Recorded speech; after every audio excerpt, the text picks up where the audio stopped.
ज्ञानतिमिरान्धस्य ज्ञानाञ्जनशलाकया चक्षुरुन्मीलितं येन तस्मै श्रीगुरवे नमः। नमः ओं विष्णुपादाय कृष्णप्रेष्ठाय भूतले श्रीमते भक्तिवेदान्तस्वामिनिति नामिने नमस्ते सरस्वती देवे गौरवाणी प्रचारणे निर्विशेषशून्यवादी पाश्चात्यदेशतारणे।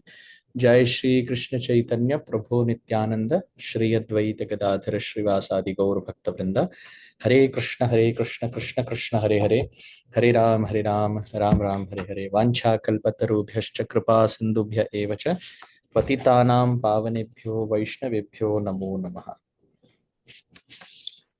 So welcome everyone. Hare Krishna. It's the ongoing study of the 7th canto, Saptam Skanda, Chaturtha Adhyay, the 4th chapter. Hiranyakasipu terrorizes the universe, and we did up to text 15 last time. So text 16 onwards. अकृष्टपच्या तस्यासीत् सप्तद्वीपवती मही तथा दुघा गावो नानाश्चर्यपदं नभः. Srila Prabhupada's translation. As if in fear of Hiranyakashipu, the planet Earth, which consists of 7 islands, delivered food grains without being plowed. Thus it resembled cows like the Surabhi of the spiritual world or the Kamaduga of heaven. The earth yielded sufficient food grains. The cows supplied abundant milk, and outer space was beautifully decorated with wonderful phenomena. 17. By the flowing of their waves, the various oceans of the universe, along with their tributaries and rivers, which are compared to their wives, supplied various kinds of gems and jewels for Hiranyakashipu's use. These oceans were the oceans of salt water, sugarcane juice, wine, clarified butter, milk, yogurt, and sweet water. Srila Prabhupada's purport. The water of the seas and ocean of this planet, of which we have experience, are salty. But other planets within the universe contain oceans of sugarcane juice, liquor, ghee, milk, and sweet water. The rivers are figuratively described as wives of the ocean, and seas because they glide down to the ocean, and seas as tributaries like the wives attached to their husbands. Modern scientists attempt excursions to other planets, but they have no information of how many different types of oceans and seas there are within the universe. According to their experience, the moon is full of dust, but this does not explain how it gives soothing rays from a distance of millions of miles. As far as we are concerned, we follow the authority of Vyasadeva and Shukadev Goswami, who have described the universal situation according to the Vedic literature. These authorities differ from modern scientists who conclude from their imperfect sensual experience that only this planet is inhabited by living beings, whereas the other planets are all vacant or full of dust. So here we see in these 2 verses, out of fear of Hiranyakashipu, Mother Earth was offering different products. You see that she was giving food grains even without being plowed. And at the same time, she gave sufficient food. The cows gave sufficient milk, and outer space was also decorated with wonderful phenomena.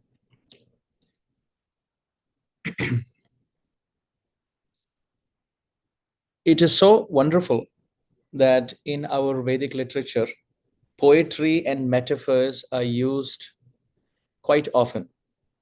Like in this case, you see the rivers which meet the ocean are compared to wives which meet the husband, right? This kind of alankar or this kind of poetic ornamentation is a characteristic of very rich, refined cultural speech. When we speak Charu Chitram, it is described in the section of Prithu Maharaj that when he spoke very succinctly. He spoke very eloquently. He didn't repeat himself. He kept it to less number of words, and it was very flowery. It was full of metaphors.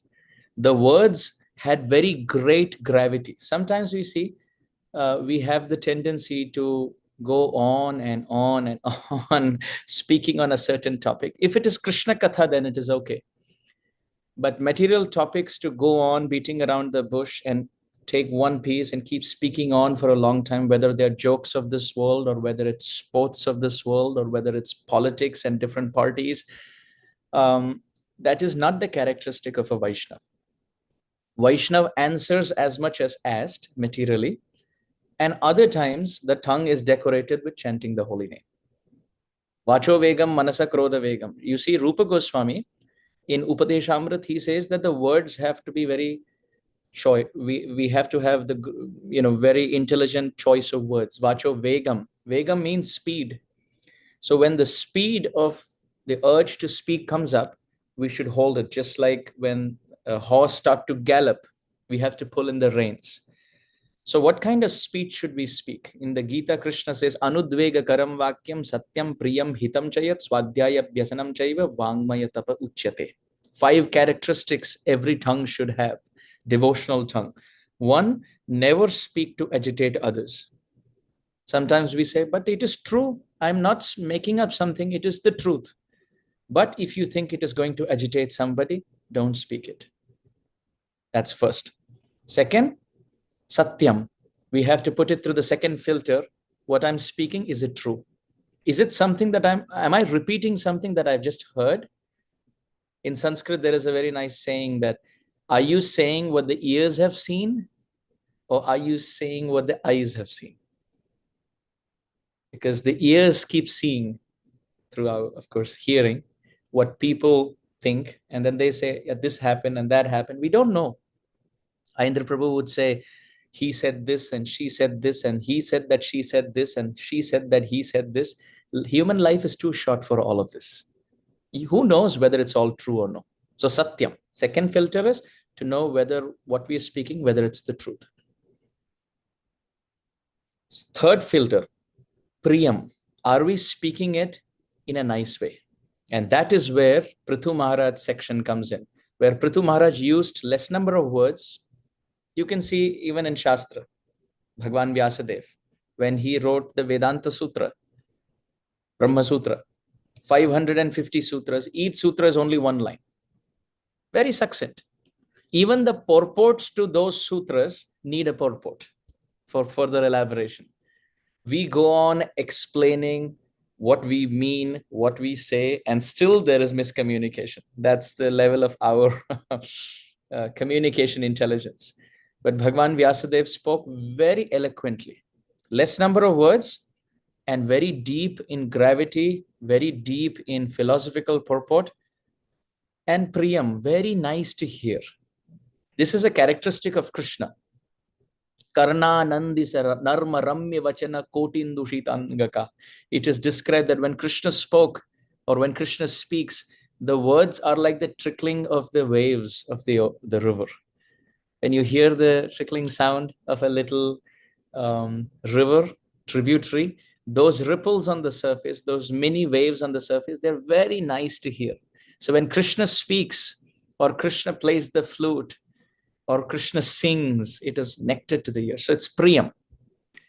So speaking metaphorical speech is under the category of Priyam.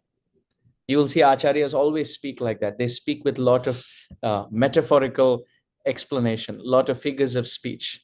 They will say, Krishna's face is spotless like the moon. Of course, moon is no comparison to Krishna's face, but because that's the best example in our experience, therefore. Similarly, they will say, Sri Jayadev Goswami says, Amala Kamala Dala Lochana Amala Kamala Dala Lochana Bhavamochana Bhavamochana. How beautiful. He says Lochana and then says Bhava Mochana. So it's poetry with the rhyming scheme, yet at the same time it is metaphor, because how are Krishna's eyes? Amala, Kamala, Dala, Lochana. You see, there's anupras or alliteration on the lakar, la syllable. So Amala means without mala, without contamination.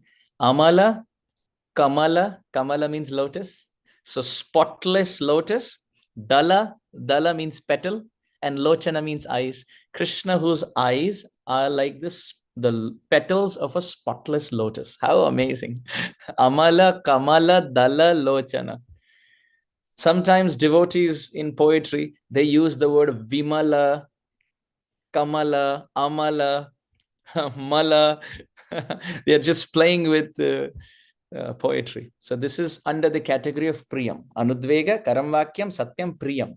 Speaking with metaphors. And you'll find that all the time in the Bhagavatam. You will find that all the time in the words of the Acharyas. I'll give you a few more examples that we all can remember. Our Raghunath Das Goswami, when he very lovingly, very mercifully performed bhajan on the banks of Radhakund, many of the pastimes of Krishna were revealed to him, not just in the heart, but Sakshat Darshan. This Spurti, this Vispurti, and Sakshat Darshan, direct manifestation of those Leelas. And Raghunath Das Goswami, he saw Srimati Radharani. She is bringing a pot full of milk preparations for a wonderful yajna. She is carrying the pot. And as she's coming, this is at Dan Ghati at Govardhan. Krishna's there with Madhumangal to collect some tax from Radharani and the gopis. So this is called Dan Kalaha, which means the quarrel of the charity pastime, tax collection pastime. So in that section, how many beautiful metaphors have been used? For example, Radharani, she is walking with the pot full of milk and ghee and yogurt and all of that. And hearing Krishna's flute sound and remembering Krishna from a distance itself, she has started becoming stunned out of transcendental devotional ecstasy. So Radharani starts chastising and teasing her own walking. She chastises her own legs and her walking, that, oh, walking, which is as graceful as a swan and which is moving as slowly as the gait of an intoxicated elephant. You see, an elephant, it always moves slowly, and if it's intoxicated with some honey wine, Madamatta Gajaraj, then it moves even slowly. So Radharani, the metaphor for her grace is the movement of a swan, and the metaphor for her walking is the gait of an elephant. And then she is cursing or passing swear words to her own walking, that you're so slow, that this is coming between me meeting Krishna, and also using all of this for the yajna. At the same time, this meeting of Radharani and the gopis and meeting of Krishna with the cowhead boys, our Acharyas describe it's like the meeting of the river with the ocean. Same example that's given here. Why? Because the gopis are nadi, they are feminine, and in Sanskrit, nadi is a strilingi shabda. It is a feminine word, river. And Krishna is a sagaraha, which is a male usage for ocean. And just like rivers, they originate on top of the mountains, and then they flow down as rivers, and they finally meet the ocean. So Radharani appears from the top of the mountain peaks of Barsana, Vrishabhanu Maharaj, Vrishabhanupur. So those are the mountain hills. And she's like a very merciful river. And why we're saying merciful river? Because river flows from the top and comes down. So Radharani, her mercy, it flows from the top and comes down to the most fallen. So she's like a river. Also a river because river will have so many obstructions on the path, but the river makes its way and finds the ocean. Ocean doesn't come to meet the river. The ocean is only in one place, but the river comes to meet the ocean. So Radharani has so many obstacles, whether social customs or so many other, that's a different discussion altogether, but so many different roadblocks. And her devotion is like that of a river, moving, like Kunti Devi says, may my love for you, O dear Krishna, be like the Ganga meeting the ocean. Even if there are so many roadblocks on the path, different rocks, the river makes its way around. So Radharani makes her way like the river current and meets the ocean. Also, this is beautiful because many rivers meet the ocean. So Radharani has many sakhis, and they're all making their way to meet Krishna in this Leela. And Krishna is the ocean. So now when the river meets the ocean, there's nice meeting sound, trickling sound. So that is the tax collection quarrel between both of them. Where Radharani and Krishna, they're going back and forth, both teams, the gopis and the gopas, they're going back and forth because Krishna and his team, they say, no, you have to, we are messengers of Kamsa Maharaj. So you have to give us some tax because he's the king and we are assistants and ministers. So you have to give some tax. And otherwise, Kamsa will, punish all of you. And the gopis under Lalita Sakhi, they understand that this is Krishna and this is Madhumangal and this is Subal, etc. All the associates of Krishna.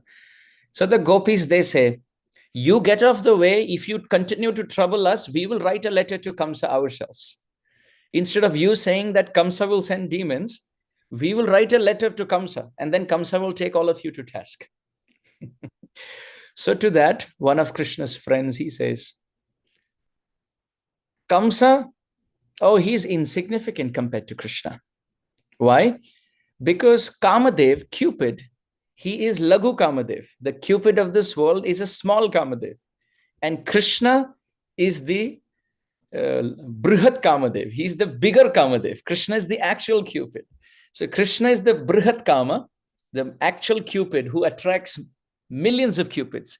And every Cupid of this world is a Laghu Kamdev. So there's a Brihat Kamdev, Krishna, and then there's a Laghu Kamdev who's Cupid of this world. And under one Brihat Kama, one Laghu Kama, one small Kama, there are millions of servants and surrendered assistants like Kamsa, because they're all attracted by the Cupid of this world. Kamsa is just one person attracted by Cupid. Millions of such people get attracted by Cupid, and millions of such Cupid are attracted to Krishna. Krishna's friends, they say, all these demons who come, Arishtasur, Bakasur, Dhenukasur, Ityadi, they are all assistants of one Kamsa. And millions of such Kamsas are under one small Kamadev, the Cupid of this world. And millions of such Kamadev, Kandarpa, Koti, Kamaniya, Vishesha Shofam, is under the Brihat Kama, the great Kama, and that is Krishna. So Krishna is so great compared to Kamsa.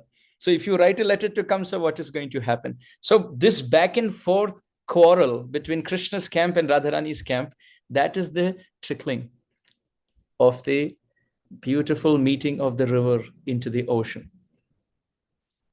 The Acharyas write, how do we know about all this? He said, because when there's trickling of this river meeting the ocean, there is a beautiful lotus flower that has appeared there. And that lotus flower is called Sri Rupa Goswami. The Acharyas say that every other Acharya in our line is a bumblebee who is attracted to the service of that one lotus, Sri Rupa. Rupa Goswami, as the maidservant of Radharani, is there in that quarrel. So she is the lotus flower.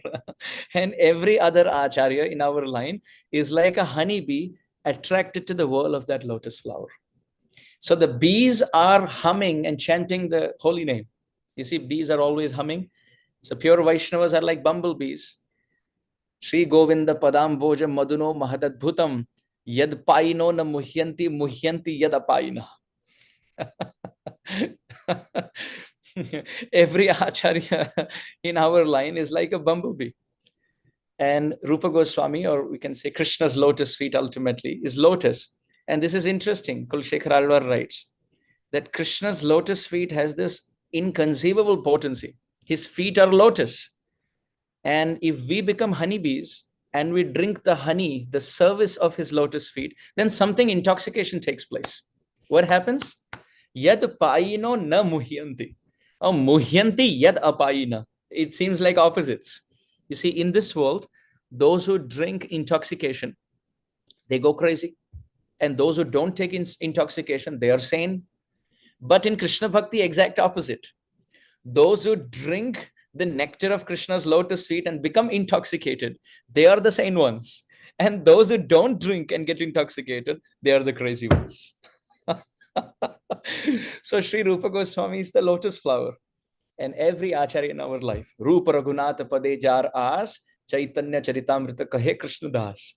Rupa Raghunatha Pade Hui Be Akuti, Kabe Hama Bujabo Se Jugal Piriti, Rupa Raghunatha Pade Rahu Mora As, Prarthana Koroi Sada Narottama Das. All of our Acharyas, they're all like humming bumblebees, constantly chanting the names of Krishna, and they're hovering at the service lotus feet of Rupa Goswami. And because Rupa Goswami lotus is there, therefore they're able to hear this Kalaha, this quarrel at Dan Ghati at Govardhan, where the river meets the ocean.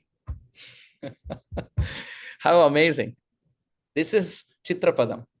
This poetry is the aim of our life, to ultimately love Krishna, that every verse of Uttama Shloka and the Kavyam, the Alankar in those verses also become very dear to us, because it's so amazing. And everything you see around can be connected to poetry like that. So amazing. There's another example that comes to my mind. Sri Rupa Goswami Pad writes, this is breathtakingly beautiful, certainly very beautiful. Sri Rupa Goswami Pad writes that the gopis of Vrindavan, headed by Sri Radharani, they are like lotus flowers. Therefore, they are called Padmini. Padmini means a pond full of lotuses. So lotus flowers, Padmini. Padma means lotus. And depending on whether it's a day lotus or a night lotus, the lotuses have different names. Sometimes they're called Kamalini, Kamala. Sometimes they're called Kairava. Sometimes they are called Utpala. Sometimes they're called Ambuja. Sometimes they're called Abja. Different lotuses, different types of lotuses. Sometimes they're called Kumudini. Sometimes they're called Kairava. Different types, different colors of lotuses, different shapes of lotuses. Some are day opening lotuses, sun opening lotuses, some are night blooming lotuses, etc. So coming to the point, Sri Rupa Goswami Pad, he says that the gopis of Vrindavan, headed by Radharani, they are all like lotus flowers. And Krishna is the sun. Krishna is the beautiful, wonderful sun, Krishna Surya Sama, looking at whom, being basked and decorated by the sun rays of whose Rupa Madhuri, Venu Madhuri, Leela Madhuri, the lotus hearts of the Brajbasis, it opens. Now what is happening? When the sun sets, the lotuses close. So Rupa Goswami Pad says, when Krishna left Vrindavan, it is like the sun set in the life of the Brajbasis. And all the lotus hearts, it closed. It all closed. And what was it waiting for? When the lotus closes at night, what does it wait for? The sun to rise again. So Rupa Goswami Pad writes that they were all waiting for the son of Krishna to rise in Vrindavan again after he left for Mathura. All of them had closed. Now they were all waiting for the sun to rise. Now, amidst all this, what was the problem? The lotus waits for the sun to open. But now, in that separation, the whole sky is black. The whole sky is black. The lotuses have closed, and the sky of their lives is black, with no ray of light, no hope. When will the sun rise? Will the sun rise? Amidst all this, separation has set in, and that's like the mighty elephant. The mighty elephant separation has set in, and with his feet, he is crushing these lotus flower hearts. Now, the question is, when an elephant crushes the lotus, when the sun rises, will the lotus open up again? No. So now, it is, Rupa Goswami Pad writes, this is a question in the life of all the Brajbasis. What will happen first? Will the strong elephant of separation pound and finish the lotus of our lives and we die completely? Or the elephant is crushing and the lotus is still waiting. If the sun rises, I will open up. That kind of poetic metaphor.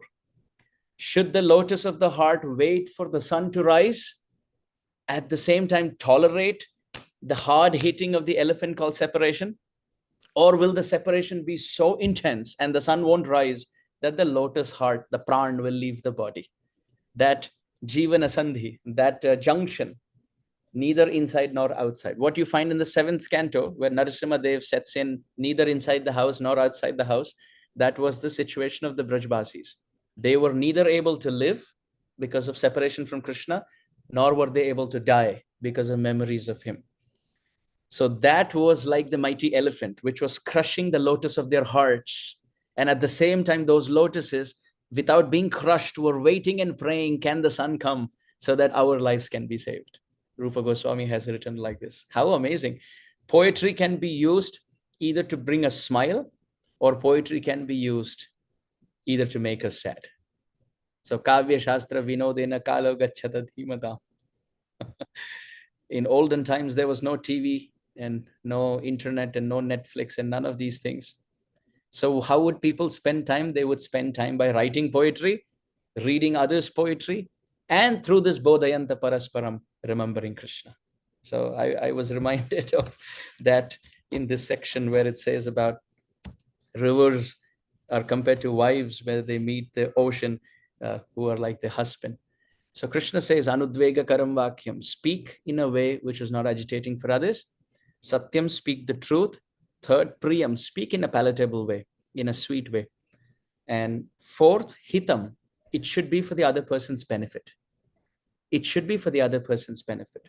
What we are saying, is it going to pollute that person or purify that person? Who's going to hear? That's an interesting question. And fifth, and most importantly, our tongue should be used to repeat the names of the Lord. Nama smaranam, nama kirtanam. This is very important. The nama rupa guna lila should always be there on the tongue. Matpunya gatha shravana vidhanai. By hearing the glories of the Lord and repeating his qualities, yatha yathatma parimrijyate. So the heart gets cleansed. In the 11th canto, this is described, that the heart gets cleansed to the extent we speak about Krishna, chant his names, and hear about him.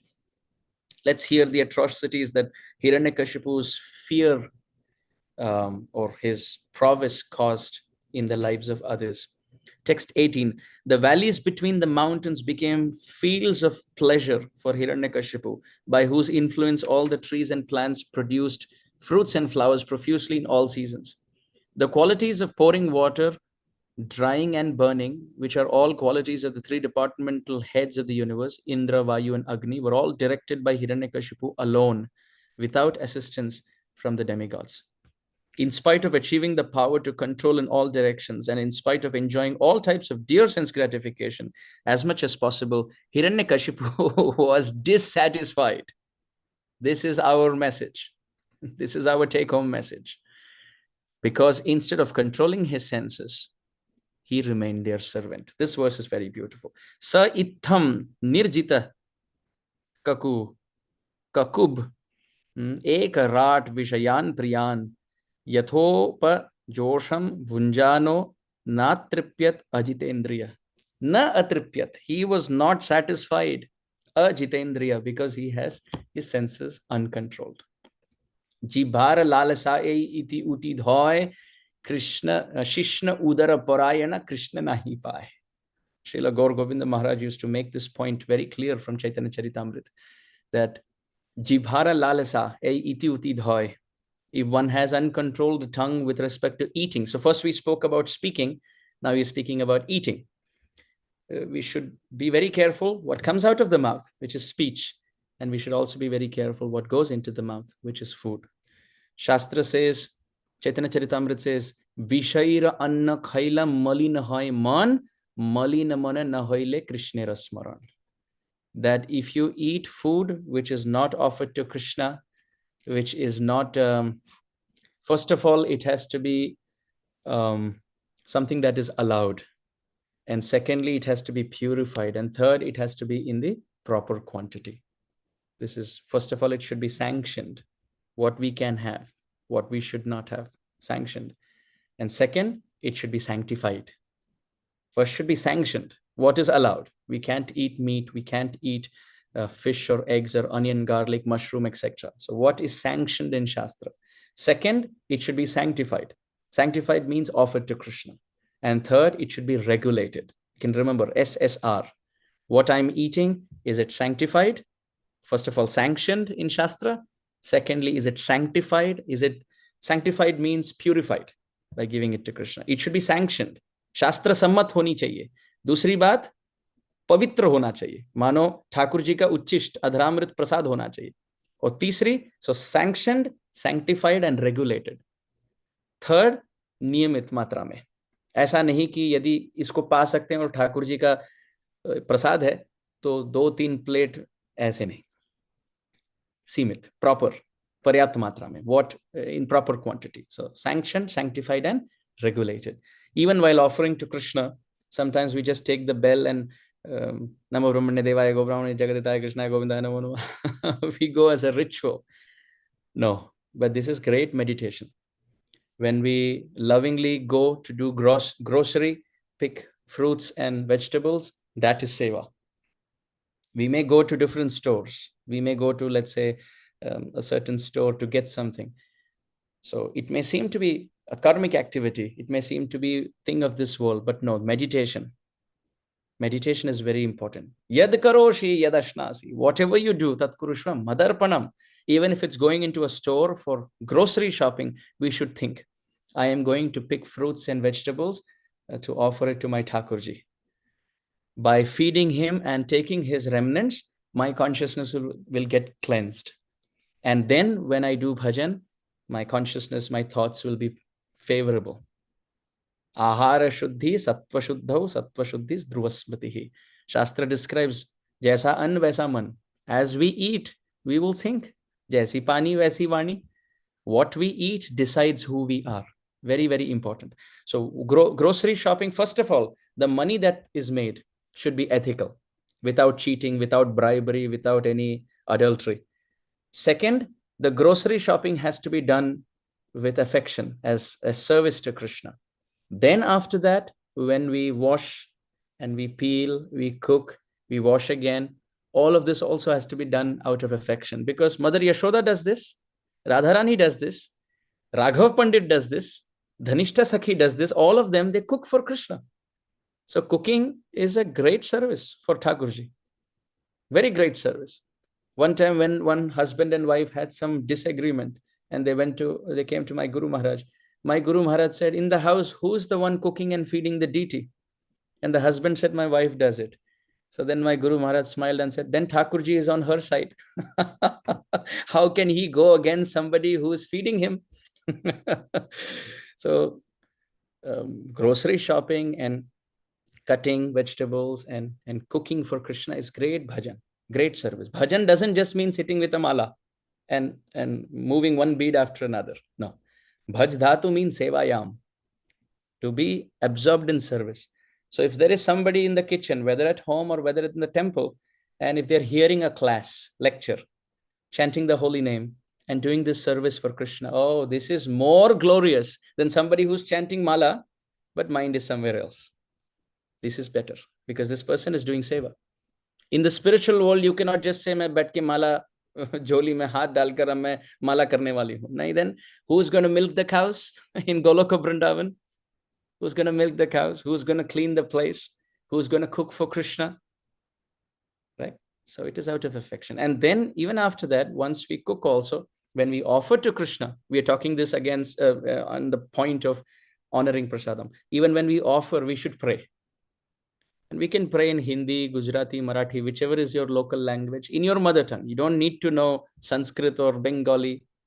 जैसे यदि हम भाषा बोलते हैं तो ठाकुर जी भी वो भाषा बोलेंगे. You can pray in Telugu, you can pray in Tamil, no problem. Just tell Krishna, fold your palms and devotionally pray to Krishna. My dear Lord, I may not have the love that Shabari had. I may not have the love that the Brahmana Patnis had. I may not have the love that the cows in Vrindavan have who give you milk. I may not have the love that the wife of Vidura has when she fed you. I may not have the love that Mother Yashoda has when she gives you her milk. I may not have the love of the motherly gopis in Vrindavan who make butter for you and feed you with all their love. Krishna, I may not have the love that the gopis and Srimati Radharani have for you. But please, I am just offering you whatever little I have. Because you accepted Sudama's offering, because it was out of affection, I am hopeful with a little drop of that sincerity coming down Guru Parampara. I am trying to muster the courage to come to you. Please accept my offering. Make it into prasad so that when I accept this as your remnant, for 24 hours, this consciousness will continue in my heart. Like this, we pray and we offer. And then we bow down. And after a few minutes, then we can take it. And then even while honoring prasadam, we should be focused. We should be very focused. It is bhajan. Just like cooking for Krishna is bhajan, offering for Krishna is bhajan, honoring those remnants is also bhajan. Bhakta means, devotee means, moment to moment, bhaj dhatu, bhaj sevayam. He does bhajan moment to moment. Even if he is honoring prasadam, with every morsel, he is either hearing Hari Katha. This mentality of standing and eating, you've seen like the buffet system. This is not Vedic culture. With shoes, we are wearing shoes and having plate. God knows what money was used to make that food. God knows with what consciousness it was made. No. भक्त को ऐसी जगह पे ऐसे स्थान में नहीं पाना चाहिए. If restaurant food is 100 times more tastier than home food, still you should accept prasad which is available at home. Because it, first of all, you can cook for your Thakurji or your family can cook for your Thakurji. And those who feed us, they will do it with affection for us. The mother feeds the child or the wife feeds the husband. She will cook for the husband. Or sometimes the older sister in the house, she also cooks. But in the restaurant, the mentality is this is a customer. If I please him, I will get a tip. Even the waiter comes and says, Sir, आइए, स्वागत है आपका, आज आप क्या पाएंगे? All those words are also fake because he wants a tip. So, भक्त को इस सबसे दूर रहना चाहिए. Chaitanya Charitamrita says, Vishaira anna khaila malina hoy mon. As soon as we eat something which is not offered to Krishna, not sanctioned, sanctified, regulated, the mind will get affected. And how do you know mind gets affected? Malina mana na hoile Krishna rasmaran. You sit to chant, and if your mind goes here and there, that means there is annadosh. There is problem with eating. So we should be very careful. If it is prasadam cooked by Vaishnavas, they invite you home, then definitely. Rupa Goswami says, Bhungte bhojayate chaiva shadvidam priti lakshanam. What does that mean? Feeding Vaishnavas and inviting Vaishnavas home, they will accept, and sometimes they will invite and we go and accept. By that, loving relationships develop. So that's wonderful, like that. So when we control our tongue, then all senses, Srila Prabhupada writes, then all senses are controlled. But jibhara lalasaye iti uti dhai, Chaitanya Charitamrita. By the urge of eating something very succinct and sumptuous, if the tongue goes here and there, Shishna udara parayana Krishna nahi pai. More eating, quality and quantity, many problems with that. First of all, more quantity and quality eating, health will come down. Because it is a system, it is a machine. It can't go on, can keep processing. As you see in the 15-year-old, 25-year-old, 35-year-old, 45-year-old, their pachan shakti, their digestive power has changed. So first of all, eating quantity and quality is going to spoil health. Triglycerides, cholesterol, diabetes, all of these things will come. Secondly, by eating like that, when normal prasad is given, khichdi is given, rice dal is given, we will say, bas itna hi? Aur kya hai? Where are the other preparation? So what is happening is expectation increases in the mind. We cannot be santushtya yena kena va, always be satisfied. Not possible. Like you can see if somebody sleeps on a very soft bed, suddenly you send them to Vrindavan and the bed is very hard, or if they have to sleep on the floor, they will say, Peet dard kar raha, my back is hurting. But if someone is used to sleeping on the floor, one day they can sleep on the bed and they can sleep on the floor also, no problem. So this is the problem with more exuberant eating. Third problem with that is lot of time is wasted. 4 sabjis, so many rotis now to buy all of them, to cut all of them, to cook all of them, and now to wash all those vessels. Of course, for Thakurji, yes, we can offer Jagannath as much as possible, but as Grihasthas, we invite and we feed also, and we keep very little. Vishnu Priya Devi's life has been described that Harinama Shankhapurna Tandula Karai, She Tandul Paka Kari Prabhu ke Arpaye, Tahara Kinjin Matra Kare Bhakshan, Jani Jano Kano Rakhe Jivan. It has been described that Vishnu Priya Devi would chant one round and keep 1 grain aside. In separation from Chaitanya Mahaprabhu, she would chant 1 round, and she was 20, Mahaprabhu was 24 years old when he took sannyas. She was 16 years old. And she lived another 70 years or more. Mahaprabhu departed in 24 years. But Vishnu Priya Devi continued to live. And as long as she lived, with every round, Harinama Shankhapurna Tandula Karai, she would keep 1 grain of rice and chant 1 round and offer it in the pot. And at the end of the whole day chanting, how many rice grains? That's how much she will offer to Dhameshwar, Mahaprabhu, her deity. Now that also she will not eat. Tahara kinjin matra karai bhakshan. She will make half of it. And the first half, she will give it in charity. She will give it to ants. She will give it to birds. She will give some sadhu. And whatever little was left, was only so much. Jani keno rakhe jivan. Only Krishna knows how she kept her body and life together, it is said. So simple prasadam, if you have, then it's good. Easy to digest, less time in cutting and washing pots and all of that. And also by eating too much, we will naturally see we fall asleep. Laziness sets in.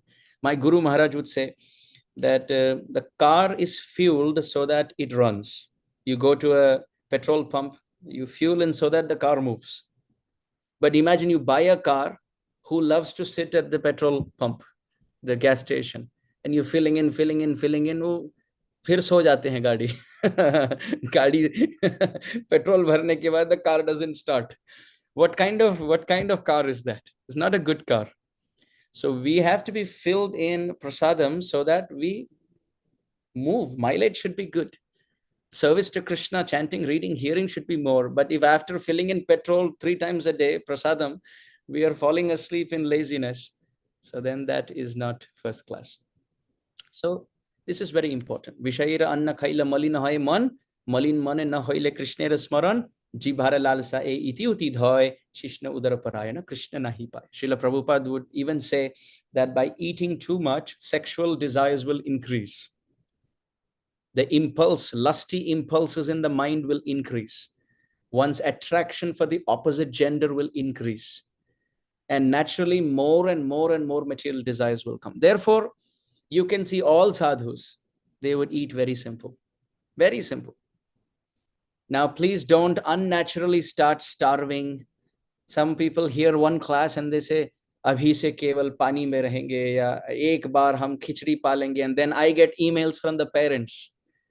After this class of yours, my son who is in 7th grade, he has given up sweets and now he comes out of his room only once a day.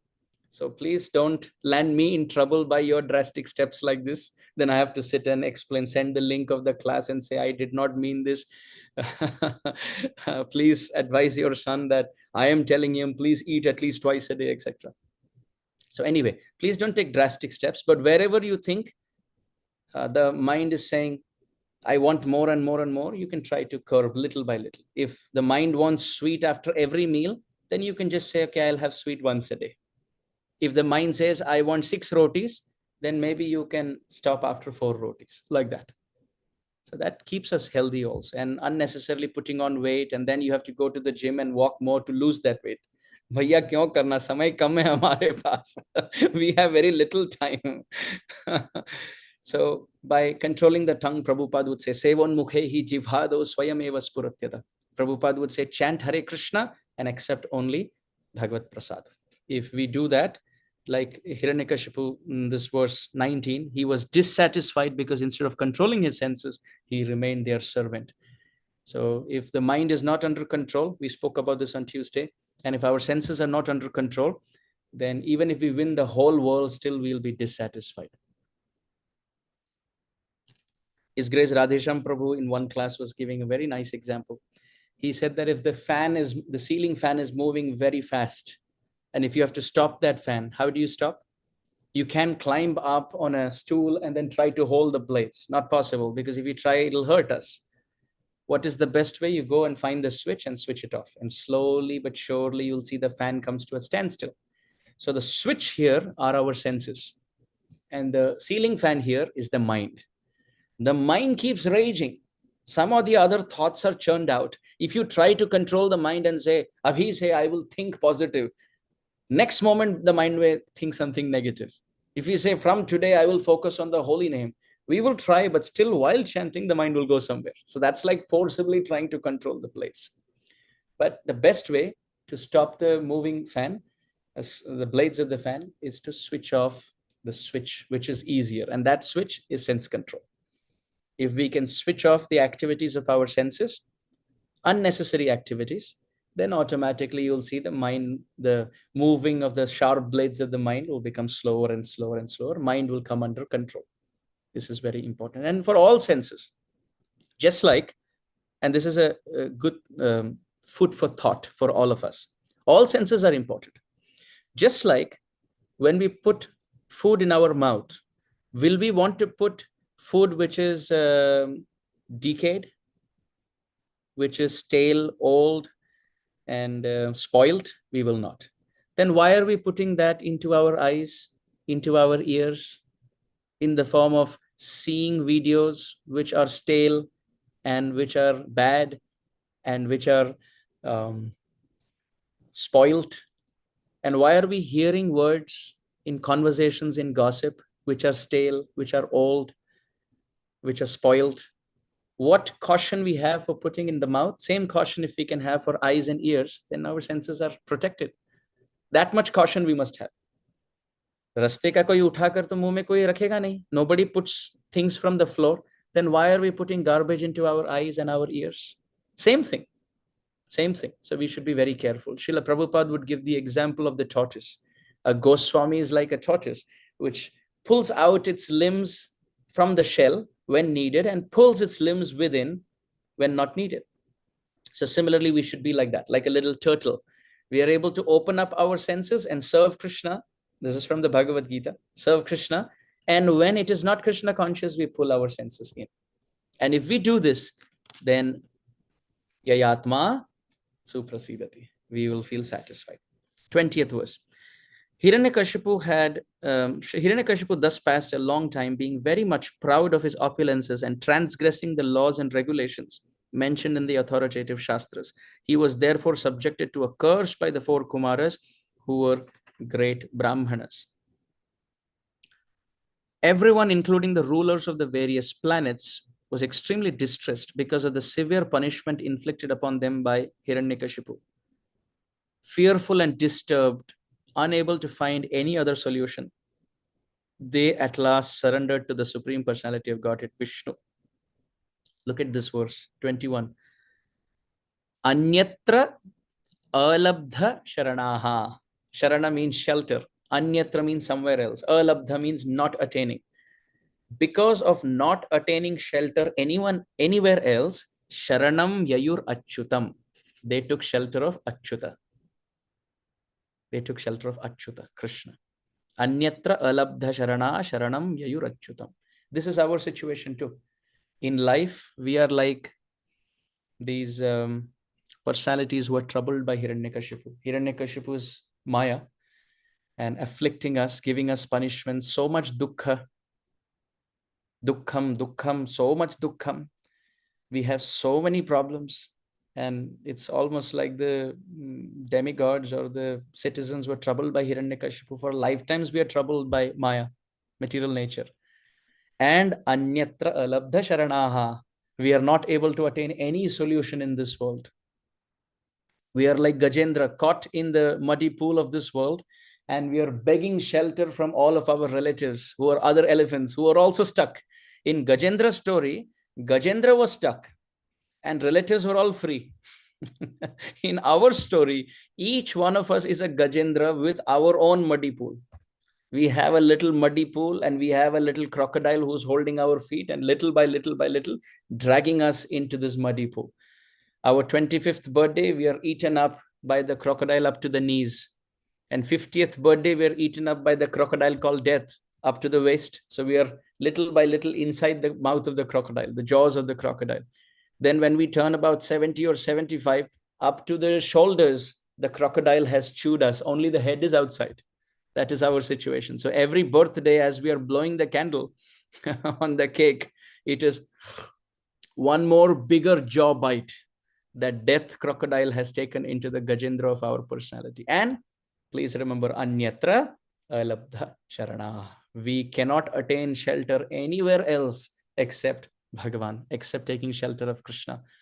And by taking shelter of Krishna, everything becomes Nitai pada kamala, koti chandra sushitala, jai chai jagato jurai. Nityananda Prabhu has been glorified by Narottam Das Thakur that those who are troubled by the heat of this world, please stand under the feet of Nitai, Nityananda Prabhu. His feet are like millions of soothing, rejuvenating, relaxing moons. Krishna's feet is like that. Krishna is very, very, very merciful, and taking shelter of him gives lot of solace, gives lot of relief, gives lot of comfort. Gajendra called out, he was protected. Draupadi called out, she was protected. Prahlad called out, he was protected. If we call out, we will also be protected. Here, Devatas are calling out, and we'll see what happens. Tasyai namostu kasthayai yatra atma haririshwaraha yadgatva na nivartante. It's in the verse.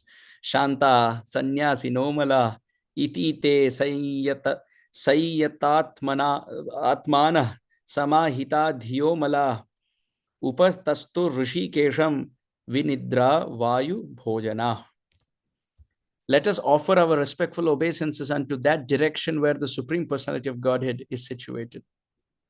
We're offering obeisances in the direction, Kasthayai, where Bhagavan is situated, where those purified souls in the renounced order of life, the great saintly persons go, and from which, having gone, they never return.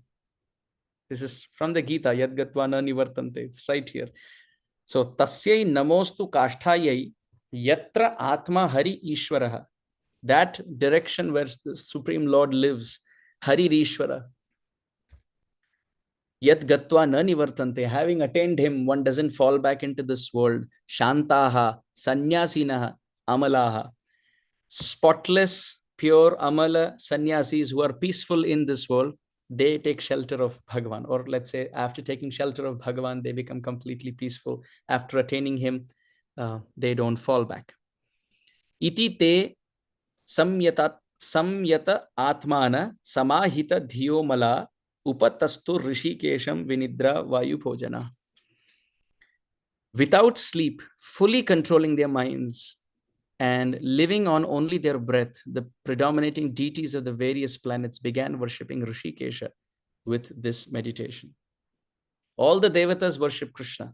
All of them worship Krishna. We are the only ones. We are not worshipping Krishna. We are taking shelter of everything else. We think, if this happens, then I will do this. I will do that. Then I will do this. We always have a plan A and plan B and plan C.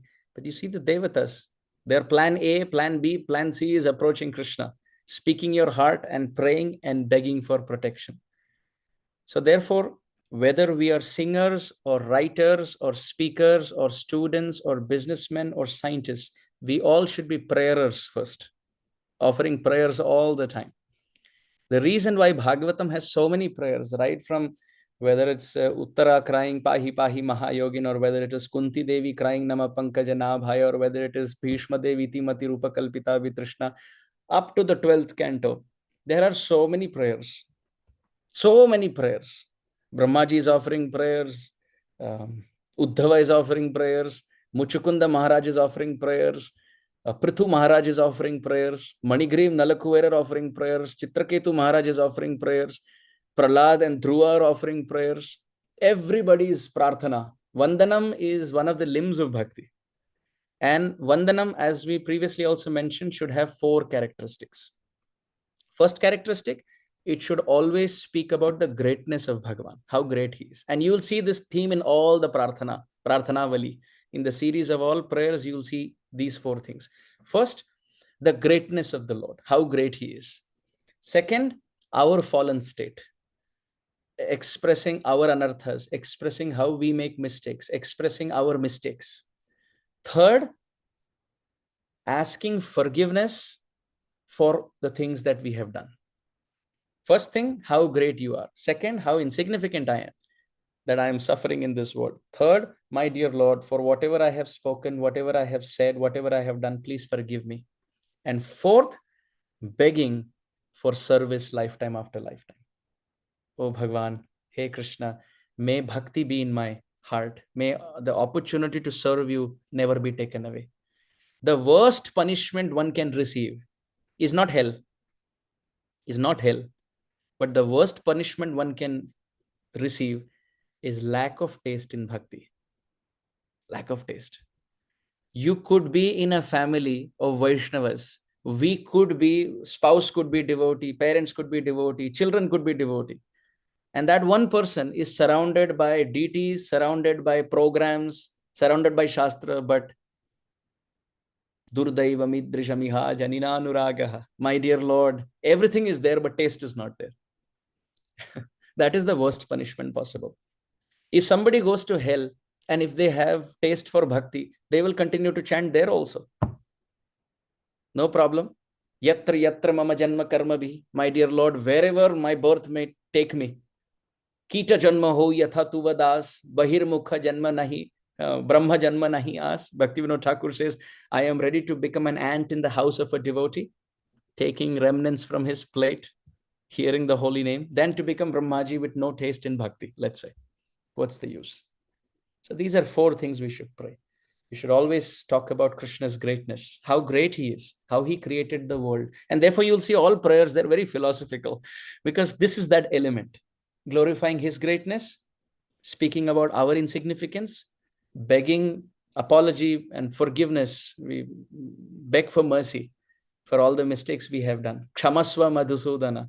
Pratigya tava govinda name bhakta pranashati iti samsmritya pranan sandharayamyaham. So pranan sandharayamyaham is an example of protect my bhakti. And kshamaswa madhusudana is an example of forgive me. Aparadha sahasrani kriyante har nisham maya is an example of the mistakes that I have done. I am so small. Dasoham iti mamatva. I am so small. And you are so great that pratigya tava govinda name bhakta pranashyati. You have promised as Bhagavan. So you see, in such a small prayer also 4 elements are there. Anyatha sharanam nasti tvameva sharanam mama tasmat karunya bhavena raksha raksha janardhana. So like this. So devatas are also praying. So let us offer our respectful obeisances into that direction where the Supreme Lord lives. So that is the 4th point. They are offering obeisances, they're performing bhakti, and they're also begging for protection. Then the 2nd point, and then they're also saying that he's so great that pure devotees or purified souls in renounced order, they go to him and they never return, which means Maya cannot touch his abode. There is no rebirth. That is how great the Lord is.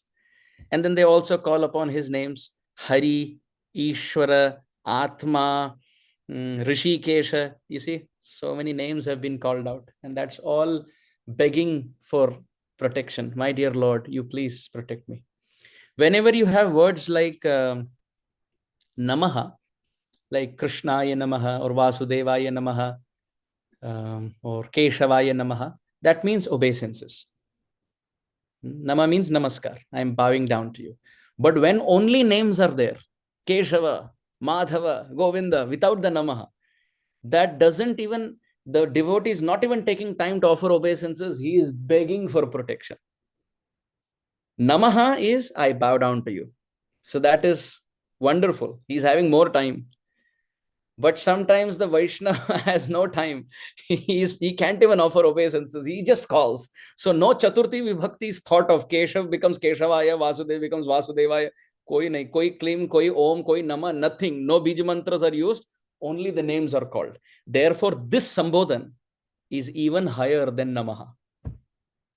So in the Hare Krishna Mahamantra, it is only Sambodhan, only calling out. So you can see so many wonderful prayers are there. Namo Deva, Damodar, Ananta, Vishnu, Prasida, Prabho, Dukkha, Jalabdi Magnam. Only names are called out. Sambodhan. Nam Sankirtan goes on. Similarly, you can see Hare Murare, Madhukai Thabhare, Gopala, Govinda, Mukunda Shaure, Yajnesha Narayana, Krishna Vishnu. Calling out, Nirashayam Mam, Jagadisha Raksha. My dear Lord, please protect me. I'm just calling out to you. Govinda Dwarka was in Krishna Gopi Janapriya. All Sambodhan, all call out. No Namaha. No Namaha. But we should do both. Therefore, last verse of Bhagavatam says, Nama Sankirtanam Yasya Sarva Papa Pranashanam and Pranamo Dukkha Shamanastam Namami Harim Param. On the tongue, you chant the name, and through the body, you offer obeisances. Both are needed. Both are needed. He Martya Paramam Hitam Shunutavo Vakshami Sankshepatah Samsararnava Mapadurmi Bahulam Samyak Pravishya Sthita Nana Jnanam Apasya Chetasi Namo Narayana Ityamum Mantram Sa Pranavam Pranama Sahitam Pravarthayatvam Muhuhu. It is described that the reason why we are in this world is because of forgetfulness of Bhagavan. And we are stuck in the ocean of problems. So what should we do now? 3 things. Forget all other shelters. Ananya Ashray, Ananya Cheta Satatam, Ananyas Chintayanto Mam. And here also, Anyatra Alabdha Sharana. Don't go anywhere else. Don't depend on anyone. 1. Second, chant the holy name on the tongue.